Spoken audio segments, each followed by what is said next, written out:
શું તમે જાણો છો કે ભણતરનું ભાર ઘણું વધી ગયું છે? સરકારો ભલે ભાર વગરના ભણતરની વાતો કરે, પરંતુ હકીકત એ છે કે ભણતરનું ભાર એટલું વધ્યું છે કે જેના નીચે દબાઈ વિદ્યાર્થીઓ જીવ ગુમાવી રહ્યા છે. તમને વિશ્વાસ નહીં થાય, પણ મહેસાણામાં ડોક્ટર બની રહેલી એક વિદ્યાર્થીનીએ આ જ ભારથી જીવ ગુમાવ્યો છે. મહેસાણાના બાસણા નજીક આવેલ મર્ચન્ટ હોમિયોપેથી કોલેજમાં 19 વર્ષીય વિદ્યાર્થીની ઉર્વશી શ્રીમાળીએ આપઘાત કરી લેતા ચકચાર મચ્યો છે. આ વિદ્યાર્થીનીએ ગર્લ્સ હોસ્ટેલમાં ગળે ફાંસો ખાઈ જીવન ટૂંકાવ્યું હતું. વિદ્યાર્થીનીએ આપઘાતને લઈને કોલેજના વિદ્યાર્થીઓએ ભારે હોબાળો મચાવ્યો હતો.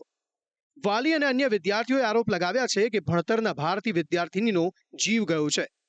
કોલેજના ટોર્ચરના કારણે ઉર્વશીએ આપઘાત કર્યો છે. પિતાની ફરિયાદ બાદ પોલીસે આચાર્ય અને 4 પ્રોફેસરોની અટકાયત કરી છે. પ્રવીણભાઈ શ્રીમાળીએ પોલીસ સમક્ષ તેઓની ફરિયાદ આપેલી છે કે 4 પ્રોફેસર અને એક પ્રિન્સિપાલ જેઓ તેમની ડોટરને વારંવાર બોલાવી અને હેરાન કરતા હતા, પરેશાન કરતા હતા, મેન્ટલી તેને ટોર્ચર કરતા હતા. અત્યારે અમે તમામ આ જે આરોપીઓ છે તેઓને અત્યારે અમે અટક કરેલા છે અને તેઓની પૂછપરછ કરી રહેલા છીએ.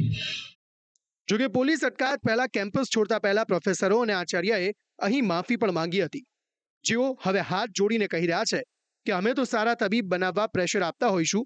હું દિલગીર છું. घटना होने के बाद जैसा लड़की को वहाँ लेके हॉस्पिटल में, तो वहाँ का पूरा संस्कार करने में जब बच्चे वे मेरे पास आए तो बच्चों को बोला कि भाई तुम्हारी क्या समस्या है, उस समस्या मैं पूरी हल करूँगा.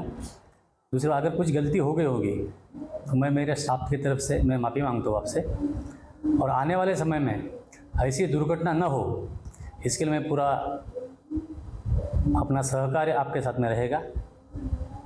और आपकी जो मांग थी कि डॉक्टर नूवाल को कॉलेज से निकाल दो, तो मैंने डॉक्टर नूवाल को रेस्टिकेट कर दिया है. જોકે વિદ્યાર્થીનીના આપઘાત બાદ BHMSના વિદ્યાર્થીઓ હડતાલ પર ઉતર્યા હતા અને ઉશ્કેરાયેલા કેટલાક વિદ્યાર્થીઓએ તોડફોડ પણ કરી હતી, પરંતુ આ વિષય ખૂબ ગંભીર છે. ભણતરના ભારના કારણે વિદ્યાર્થીનીએ જીવ ગુમાવતા વાલીઓમાં ચિંતા ફેલાઈ છે. વિદ્યાર્થીની પર એવું તો કેવું પ્રેશર હશે કે જે લોકોને નવજીવન આપવા ડોક્ટર બનવા જઈ રહી હતી, એ જ બાળકી ભણતરના ભાર નીચે એવી દબાઈ ગઈ કે તેનો જીવ નીકળી ગયો. બ્યુરો રિપોર્ટ, સંદેશ ન્યૂઝ.